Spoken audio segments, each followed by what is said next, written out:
Are Night Goblins and Night Goblin Archers any good in patch 6.0.3? This is going to be a bit of a larger video because there's a lot to go over, technically 4 units, since both have a Fanatics upgrade we at least want to cover. Night Goblins may pop off especially strongly for Grom and Skarsnik, being rather key to Skarsnik's whole deal, but it's still good to cover what they can do for all factions because they quickly become available to fill the ranks for everybody. What can they do for you, aside from the mythological aesthetic? Let's see. Recruited for 400 gold and 100 upkeep. Regular Night Goblins on Ultra scale come at 160 entities with 8,960 health between them. They get 15 armor default and shields that block 35% of small arms missile fire from the front. Leadership of 44 is just plain not great.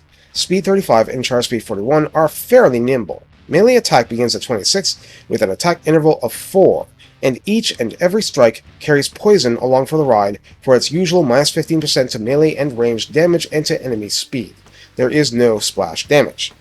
Melee defense starts at 24, which isn't fantastic. Weapon strength 27 is fairly competitive with human swordsman, base 21 and armor piercing 6 damage, so only losing out on 1 point of armor piercing. Charge bonus is 14 and mass is 90. Now let's do a deep dive into the Archers unit. Recruited for 450 gold and 112 upkeep. Numbers of entities is reduced to 120, and so health plunges to 6,480 in turn. It's minus 2 health per entity as well, so yeah, don't assume this is just a Night Goblin unit that shoots. Armor is still 15, but no shields. Leadership of 40 is 4 worse, melee attack of 15 is 11 worse, and while that's a lot, melee defense of 20 is 4 worse, that's not that bad. Charge bonus of 9 is 5 worse. The rest, like weapon strength and mass, is unchanged. So, how does the ranged work out? Well, ammunition is 24 by default, range is 115 for their arrows, each impact does base 10 and 1 armor piercing just like Goblin Archers did, but every shot carries poison with it. Reload time of 8, total accuracy of 20, calibration distance of 85 meters, and calibration area of 3.5 are things we would expect from Goblin Archers, and there is no multi-target penetration. So why do they cost even this much? That has to do with trades. Aside from being expendable. Yes, Night Goblins are considered expendable by other Greenskins. All varieties have Vanguard deployment and stock. This expands your tactical options for them, makes even Night Goblins able to backcap cities if they can get in, and you can avoid having your forces destroyed in a siege battle during this time, and so on and so forth. Combined with their nimbleness, this at least gives you a chance of doing more with them, like positioning archers on flanks. Now, the Fanatics upgrade is costlier. Base Night Goblins go up to 525 gold and 135 upkeep cost, and Archers go up to 600 gold and 151 upkeep, or at least that's what this card says. So what's the point of Fanatics? All it adds is spinning loons, an ability that looks like it's not that dissimilar to way back in the old days back in Warhammer 1.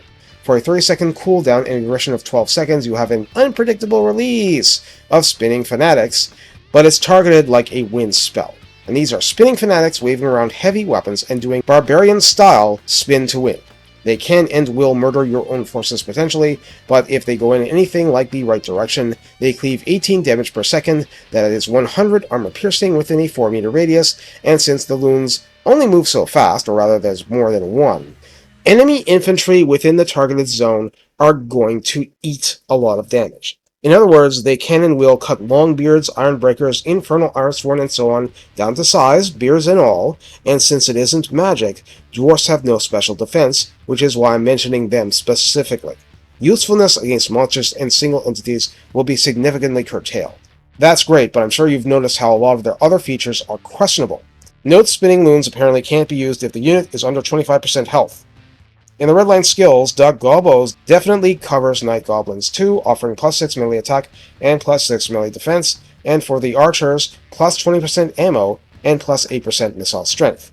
Sneaky Stabbers offers rank 7 ones plus 5 leadership, which they absolutely do need, weapon strength plus 12% and 10% physical resistance, which definitely helps them out.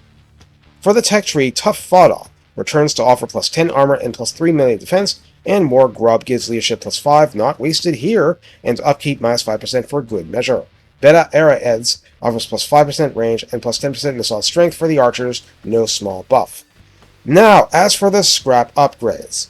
The one not requiring a tech to unlock is Thicka Rogues, offering leadership plus 10 and melee defense plus 5. You don't need me to tell you, but I will anyway, that even just this one upgrade greatly enhances the staying power of the unit, not just resilience, but willingness to fight in the face of adversity. Spikier Bits requires the Scavenging Gits tech unlock, but for 50 scrap default offers plus 3 armor piercing per melee strike. That is, what was 6 now becomes 9 per hit. That already makes their damage output much more consistent, especially against tough targets like dwarfs. Now, I'm speaking about the Night Goblin melee unit specifically, but the Night Goblin Archer unit doesn't actually have a penalty to its weapon strength in melee. It's not like the Goblin Archers, because they attack with soft leaks. We're only covering this part of Crooked Moon help today, but Fungus Flasks under that faction's banner for 50 scrap enables the passive Skarsnik's Death Juice, adding a damage over time effect listed in the wiki as 4 to 8 damage, in addition to usual poison debuffs. It's exhausting to go over the math of that since they've changed how it works over the course of Total War Warhammer, but apparently it really does have a random component. Damage is damage, and over a long battle this helps. The Archers have access to thicker robes, and if under Crooked Moon, the Death Juice, but also, and this makes them huge sponges for scrap spending, they can benefit from heavy ammo, granting plus 3 armor piercing to every arrow hit, which means AP1 becomes AP4, even more powerful here on a ranged Poison Archer unit. And combat skin sacks, which is important because this is not the ammo skin sack normal Goblin Archers get. It's the advanced one Error Boys get, providing plus 20% ammunition and reload time reduction 15%. And those two are things you can get without running Skarsnik as your legendary Lord faction leader. So we come to the question, how do we use Night Goblins? I'll put it this way. When you consider the upgrades, Night Goblins are a middle option between regular Goblins and Orcs, and for the Archers specifically, if you nurture them, they'll shoot almost as hard as the Orc Archers, with more accuracy, with 120 entities firing, and at almost the same level of total reload time reduction, plus significantly more ammunition. So when people were saying Black Orcs with shields didn't have a backline to protect, even just more units of Night Goblin Archers could pay dividends in older games, but I'm making this term up as I write the script, a fully scrapped out group of Night Goblin Archers is a terrifying force on the battlefield. Enemies can't even bombard them from long range until they can be seen, and you always have the option of slipping a force into the back of the unsuspecting enemy to try and snipe or throat slit the artillery crews. The irony of the unit is that the more powerful it becomes, the less expendable it is to you. This constrains your options. You go hunting for even lowlier goblins to sacrifice in traditional Warboss manner to free up your Night Goblins to do some real work. Even so, Skarsnik has his buffs because he's dealing with a disadvantage. He has a really hard time getting Orcs to show up at the employment office. What about the rest of you gits? Even if you're running a mostly Goblin army under a Goblin leader, if you're not Crooked Moon or Broken Axe, your agenda is to use Night Goblins in a support role, with the melee version providing full-sized Goblin infantry support for the frontline, and poisoning everything in sight. You're not relying on it to win, you are relying on it to slow the enemy down. Orcs can handle a lot if they're being damaged less by the enemy.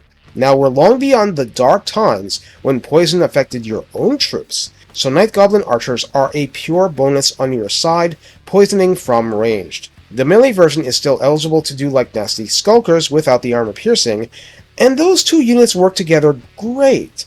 The ranged can work with regular forces just fine, a few sprinkled in, and it's poison for everyone. Or on everyone, rather. And then we get to Fanatics.